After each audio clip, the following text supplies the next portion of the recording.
Chicago Coin Building, CDI, which we took over in '76. Again, I was a bankruptcy lawyer, so I know how to do that stuff. They worked together. Harry was with us until he died all the time. Sam left for a year from Williams and became executive vice president at Bally in charge of pinball. Then he came back to Williams. That was '69 and '70. And Harry went with him to Valley, came back to Williams with us, of course. And then when we went to did Stern, came with us to Stern. We left Williams. I started there at '73. We left at '76. Started the old Stern. A different company than this one. That one we ran, and my dad died in '84. The company also died in '84.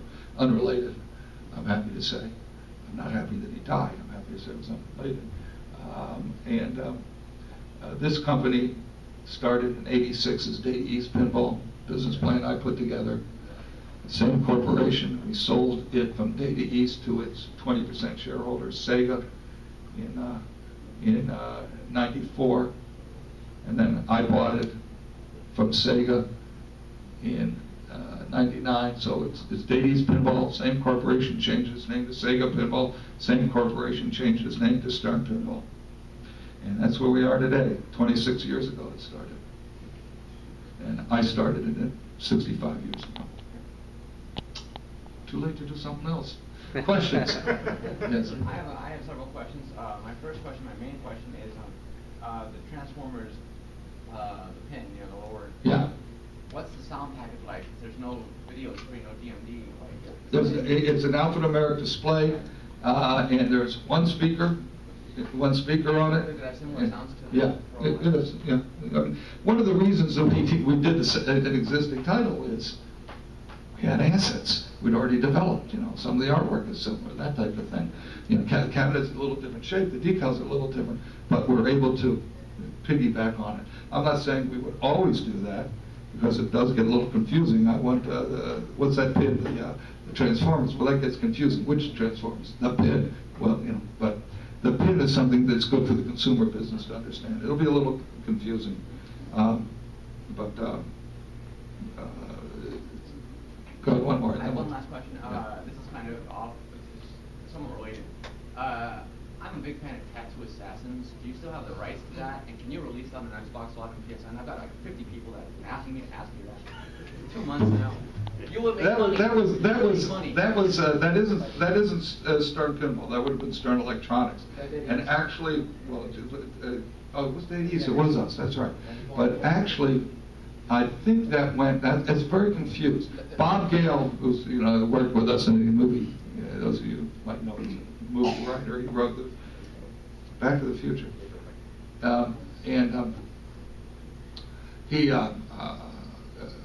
he worked with Joe Kamikawa, my good friend, who was in charge of our design.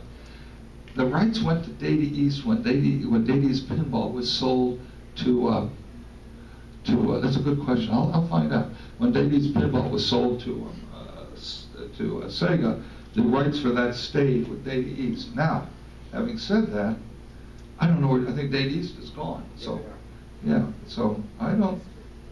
I'm just saying that I would hate to have to fly to Pittsburgh to play the only 2 existing machines, and I would hate to have to pirate it. I would rather pay you to play it. I gotta tell you, I gotta get a hold of Joe because he is going to be absolutely thrilled. I have like 50 people that are ready to pay you like $10, $15 a pop. Email me so I don't lose track of you. Gary.Stern@SternPinball.com. All right, I'll do that. Okay. Oh, we're talking about Tattoo Assassins. It was a video game that we designed and didn't get to build, and that's the one we were talking about. That's a good point. I'll repeat questions. Anybody else got a question? Yes, young lady. Oh, I love this question. You're not going to quite love the answer. What was the question? What's my favorite pinball machine? That was a great question. And I'm the business guy, okay? And I'm the salesman.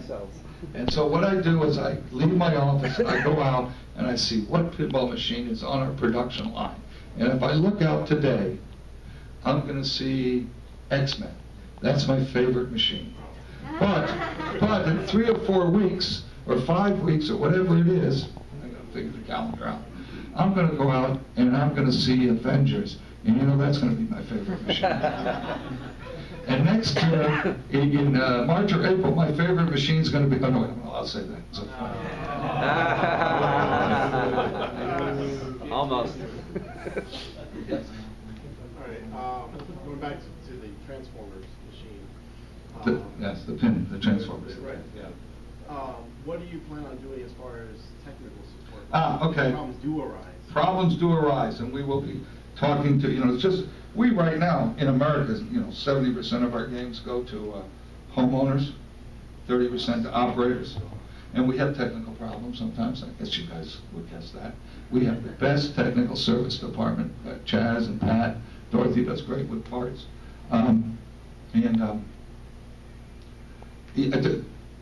The most important salespeople in our business are the technical support people, and we have the 1-800-KICKERS is the line, and it's very, very important.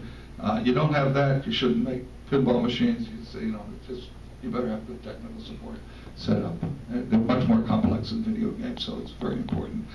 We have a network of, I'm going to call it a formal network. We have a network of operators and dealers and sometimes enthusiasts, people we've helped out or helped us out, and sometimes we have to pay somebody to go out, or sometimes we have to refer, and they make some money, you know, off of the owner. I mean, you know, well, for a while it's our responsibility, and then it's their responsibility. So yes, we've been doing this. So you know, we've been watching this home business grow, we do a lot of this. You know, when our dealers sell a game out of their territory, which happens quite often, you guys might imagine. I'm sure you know this, and whoever that dealer might be, whether it be a prior dealer or a current dealer, who do you think is going to find the service people for it? Them? No. In most cases, it's us. So we've been doing that. You know, you guys know all the big names in home sales, and we do that for everybody. They're our products. We'll stand behind it. We'll make sure it gets serviced, whether it's our dime or somebody else's. Yes, sir. This sounds like deja vu. I would ask you this in Seattle. I just came from Universal. Both copies of Shrek are broken. Now, you know, they want to do that, that's fine, but the trouble is there are so many kids. Yeah, I agree with you. Have no idea what pinball is, and they see all these beautifully working video games. I'm going to send an email to Eric, and then I'll call him. Eric is the head of a lot, the guy who used to run a lot, you all know, and he didn't keep the pinballs running there. So, you know, I care about them running, and I appreciate you doing that. I did that once. I just wanted the new generation to see what's there. Anybody who brings their kids here, it's a wonderland, but the rest of them don't know. No, I agree. I absolutely agree. So I'm going to see what I can do.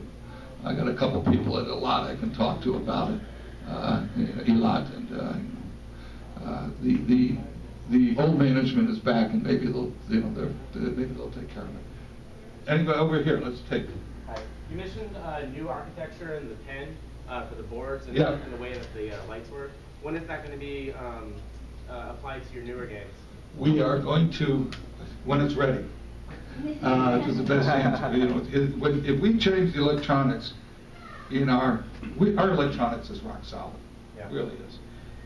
You know, yeah, you can blow up a short coil, blow up a driver. I don't know what I'm talking about. I'm a lawyer, but you know, here's fuse. I can also talk about anything. Sometimes, you know, we were talking about what we should do in some marketing question, and I said to Jim Bell, I said, okay, what do you think? Because I'll take the other side so we can talk this back and forth. You know, what's your opinion? Tell me why, and I'll tell you the reasons for the other side. A lawyer, I can do that. I don't care which side I got. I'll do any of them. It's fine. But as I said before, we are making some AC/DC premiums with the system. That'll stress it. We'll put one in the Emporium. We'll put one in Delilah's. We'll put one. These are places that get a lot of gameplay. You know, they don't care what the game is. They're just going to play it. You know, we'll send some overseas. We haven't tested it overseas yet. The PIN, the ELG game is not going overseas right now. So you know, we know it domestic, but half our business is outside this country. So I'm going to say probably second half of next year, maybe. And what changes will we see other than LEDs under the playfield? Well, there's other changes that are unrelated to it. And then there's going to be a continuing change. As I said, we'll look at switches, we'll look at displays, we'll look at pop bumpers. We got a whole bunch of stuff to look at. You know, we're not going to do any rotary flippers or anything, you know, radically like Atari tried or stuff like that. But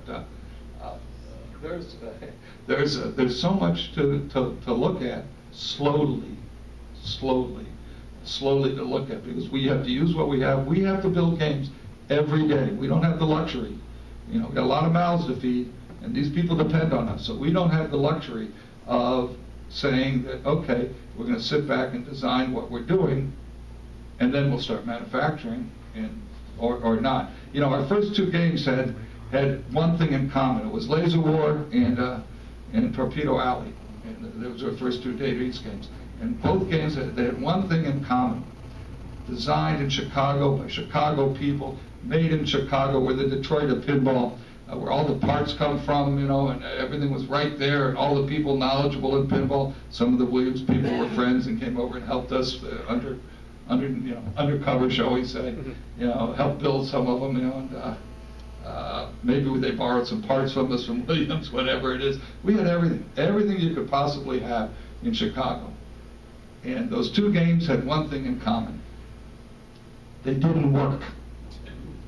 So we stopped the factory, and we couldn't afford to do that today. Neither could the people working for us, because it was, you know, very low at the time. And we revamped and we restarted. But, you know, it's capital goods. A car is a style item that is capital goods in a sense, or it's a big mechanical device. A pinball machine is a style item that is capital goods. For you, it's like a car. It's a style item that's semi-utilitarian. The car is a style item that's utilitarian. The pinball is the style item that's utilitarian. It's got to work. Quality comes, you know. Sam used to say he'd rather build a good game that worked than a great game that didn't.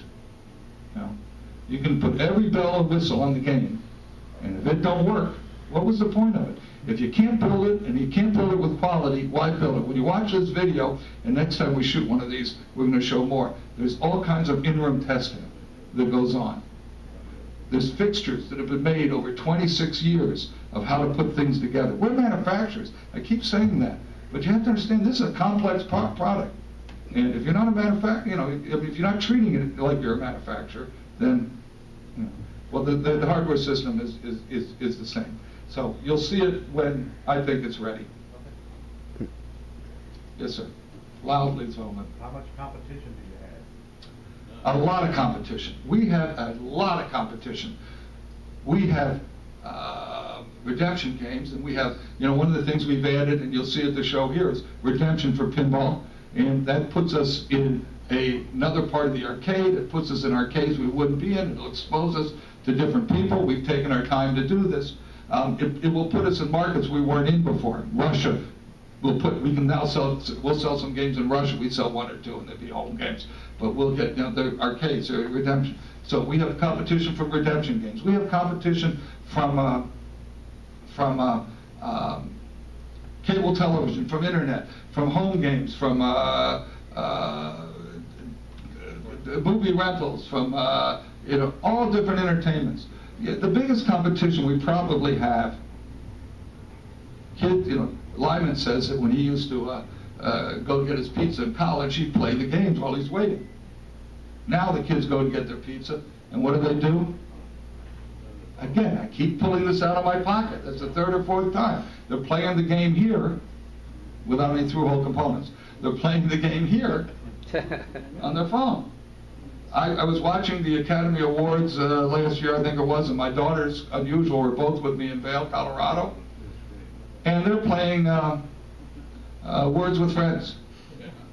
Or whatever it is. Words with Friends? Yeah. Zynga's game. Zynga's game? Yeah. Okay. Yeah. Okay.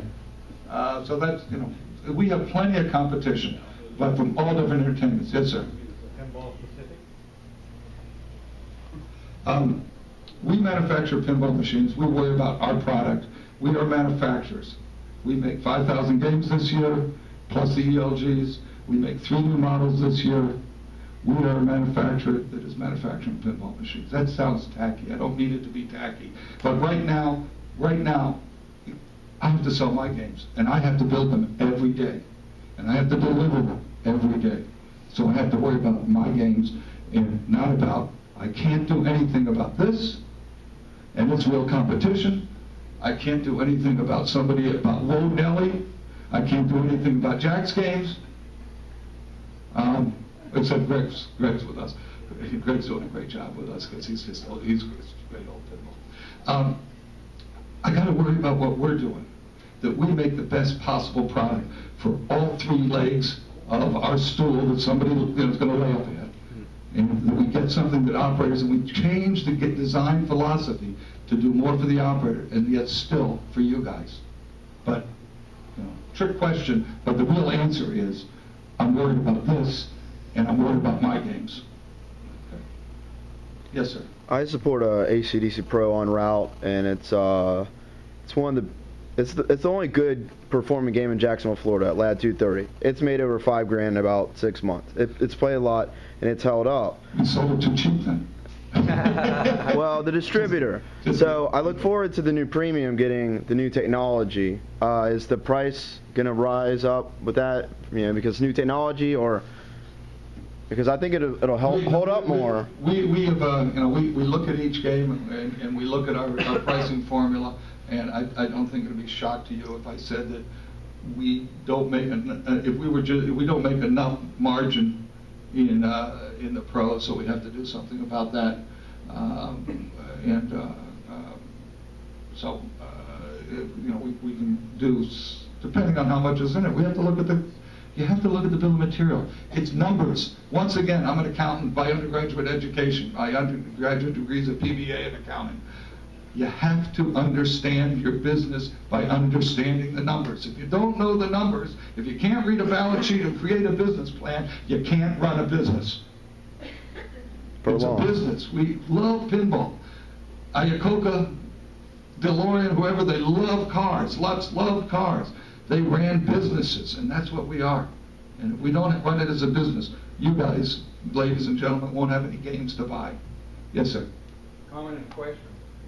Comment is you talk about the virtual pinball machines. Say that again. Virtual pinball machines Yeah. on your telephone? Yeah. There's been several threads out in the pinball forums that actually show it's because of those virtual pinball machines that are drawing some new blood into the collecting of pinball machines. I understand that it's also raised the value of the games that have been on we think, there's a lot to be done with this. It's raised the value of the games that Farsight has and so forth. And ours too. What do we have? Roller coaster. Ripley's. It raised the value of Ripley's. All of a sudden it came back up. But the purpose of it introduces pinball to new people. It tells you what the game is. Maybe some of you guys who do tournament play will go on not those, but the main computerized versions and look at the game and learn about it. We're doing so much more marketing. We're doing so much more, our Facebook, which is not geared just to some small group of people who are, to you all, it's geared to, a broader group. It's not geared just to the people who, have games, have bought our games. It's geared to the market in general. We've done, we have a PR agency who does some of this stuff to try to get, articles about pinball in general out there. We work with the IFPA. We have a special program for the people who are their top players or who move up the most to try and sell them some games. Hi, Sam. So, any event, we're doing so much more. And part of the Farsight stuff is it's good promotion for pinball. It's more than just some games, and yeah, we get a couple pennies out of whatever when they have our game. Big deal. It isn't much. So the question real quick here. Now you reran Tron. Yeah. Are there any other older titles that you're expecting to rerun? Maybe. And, it's difficult, and it's difficult because you're not going to have a large run. The licenses are not in perpetual. So sometimes, take Spider-Man, for example. We reran Spider-Man. We bought the license at not cheap per game. I mean, more than we paid before, and even more because we couldn't meet the minimum.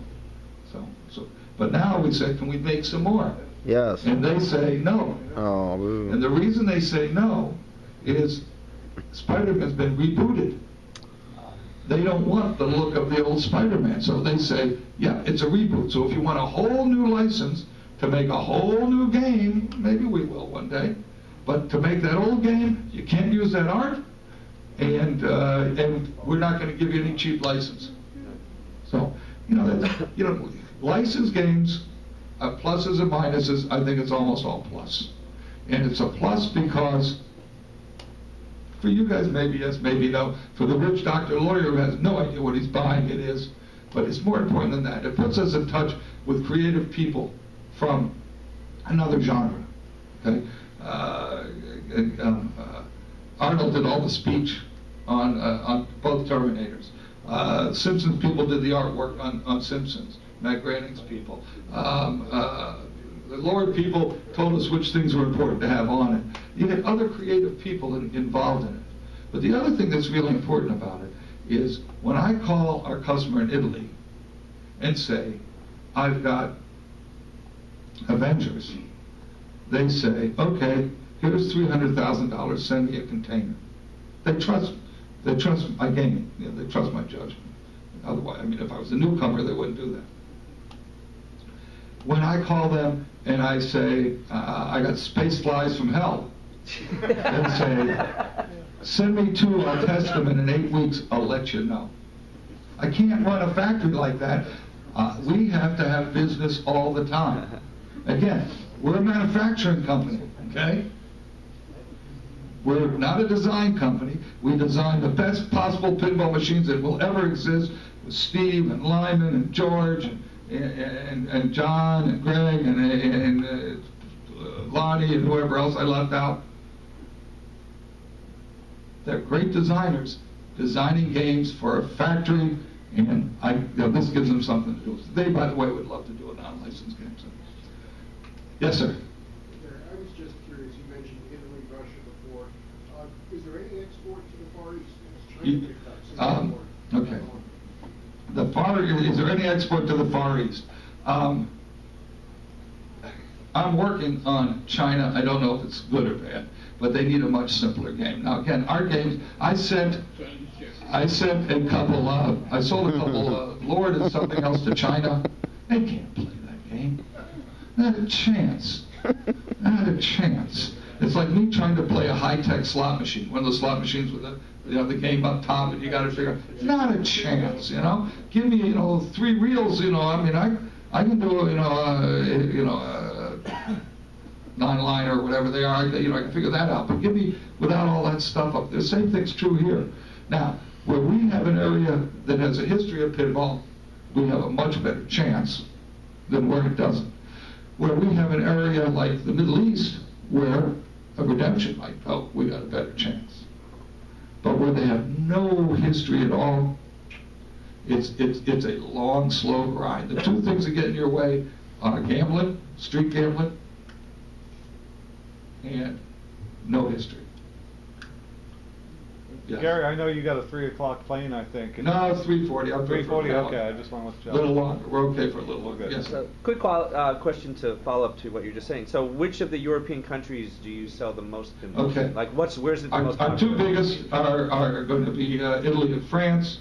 Spain is depressed, but we still sell them. It's a mess.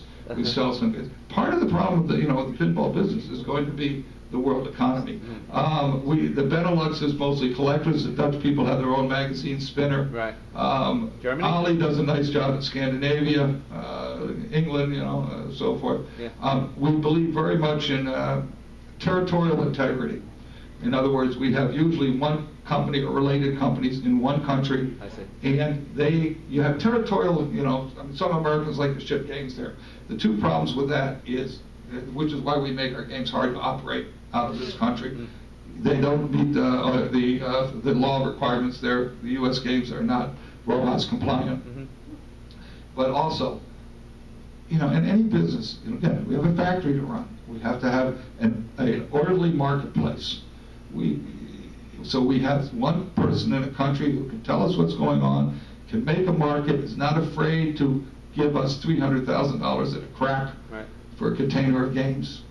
You get a bunch of people selling games in there from all over the place, and the business folds down. Yeah. You've got to have territorial integrity to make it work. Gotcha. So it's very, very important. Some of the people who we don't sell to anymore because they were Americans who would not respect the territorial integrity of the Europeans. Right. They're out. Not going to sell. I was surprised how many games were on location in Europe when I was in Europe a couple of times in different countries. So compared to the States, there's hardly anything here. Well, we need to have more games. And again, parts of Europe are mostly operators. Yeah. Italy is 99% operators. Yeah. France is a lot of operators. Okay. Anything else? Yes, sir. Real quick question. From a manufacturing point of view, of the, would you say 3,500 parts go into a pinball machine? Yeah. What percentage of that keeps going on? In other words, a lot of it. But maybe 70, maybe somebody say 70. Yeah. Any other questions? We're going to wind up pretty quick here. Yes, sir. Do you have a new display system under development? Is that something that may come with the new board? We're looking at a couple. It won't be at the same time, probably. We'll see. But we're doing looking at a couple things. It's not sure it's a one size fits all. Not sure that that maybe sometimes you do one thing and sometimes you do another. There's a lot of overhead involved in overhead being a lot of people. If you change, depending what you do in the system, I mean, we've made a major change. We went from orange to red, so we're now 13 shades of red. We realize we need to bring that into the 21st century also, and is the answer a big monitor on the play field? Is the answer a big monitor in the back box? There is that P, whatever the name is, that one monitor on the play field where they interact, huh? Yeah, that's very cool what they're doing. That is cool what they're doing with it. Some of this other stuff I've seen, I'm less impressed with. Quickly there and then there. Go ahead. Is there any reason you don't release the production numbers on machines that you sell? Yeah, we're a private company. As a collector, because you mentioned. I know. We don't. We're a private company, and we also have potential competitors. Mm-hmm. So that's why private company, potential competitors. But you could. A public company is different. I mean, I knew exactly what Williams was doing with P2K because public company was all out there. Yes, sir. What happens to the whitewood play fields when y'all get done? Lyman keeps them. Usually they're stripped down. There might be sellable as collectibles. I'm sometimes concerned that people will say, "Oh, why didn't you do this? Why didn't you do that? You had this. Maybe we didn't like it. Maybe it was too expensive. They say, I don't know. We just haven't done anything with it. We're a factory. Our business is making games and selling them. Factory first in order to keep it going, or else we won't be around. If we don't treat this like a business, I'm the first one who was ready to remake games. My competitors, Williams, they would never do that kind of thing. I believe in making something out of everything, keeping it, and so forth. But sometimes you got to say, our real efforts have to be on the bigger picture, and do that. Quick question. Now that you're going to the LED DMDs, are you like pushing the price down on those? Because they're still pretty expensive if you want to go out and buy one. I don't know the answer to that. I think we were probably subsidizing the gas discharge ones. Actually, to tell you the truth, our cost on it is one of the reasons we did it. We used to use the LEDs in Europe because the gas, for RAWs, yes. And the gas discharge, sort of like through-hole components, they didn't want to make them anymore. It became too expensive. And so, it's not like these are cheaper than the gas discharge were. These are cheaper than having the gas discharge. But since you're buying in quantity, have you thought about selling them as turn? Because if you buy one from Vichy, they're very expensive. But we're not buying the gas discharge. These are I'm talking about the LED. They don't come from Vichy. No, we have our own. They're made for us by our board house. That's custom. That's ours. That's a custom part. Are you going to sell them? We sell them in our parts department. They're not cheap because you gotta make money, on a part too, unfortunately. And they are not cheap to start with. It's not like we're saving a lot of money with it. You look at not a big LCD, but a smaller LCD is everyone says, well, it's not expensive. That isn't, but the five real artists to program it are. That's where the money is, not in the parts, it's in the overhead. So we got to. Yes. And then how about Steve Ritchie if he should do a Die Hard pinball? He'd be perfect for it, wouldn't he? With part coming out, He'd be perfect for it. I'll mention that. We'll keep that on. We do have our titles, though. We have bought our titles through the beginning of 2014. We know what we're doing. Yeah. Anything else, guys? And then I'm going to go play pinball and leave. Yes, sir. Any chance of reproducing any of the classic, highly rated games, Twilight Zone? No. The answer is no, and I'll tell you why. Not to be a wise ass, and I'll finish with this. First of all, it is a major engineer. We use our pop bumpers and our sound system, not Williams pop bumpers, Williams sound system. So we're not going to switch those. We like ours, and ours are tooled for us. So to make the other would cost us a fortune and a lot of engineering, and have to draw them and everything else. Huge engineering effort. Second is that the copyrights on the artwork belong to somebody, either to Gene Cunningham or to Planetary or I don't know who. The third is that when we do it with our parts, you're not going to like it because it won't play the same. It won't sound the same. It'll play like our game, not their game. The fourth is there isn't enough volume in it. You say, oh, but we buy hundreds of these. Yeah, but we need to build thousands of these. We need to build 5 and 6 and 7,000 machines a year out of 3 models. So that's why it doesn't work. Thank you all. Appreciate the time. Appreciate the listening. Thank you all very much.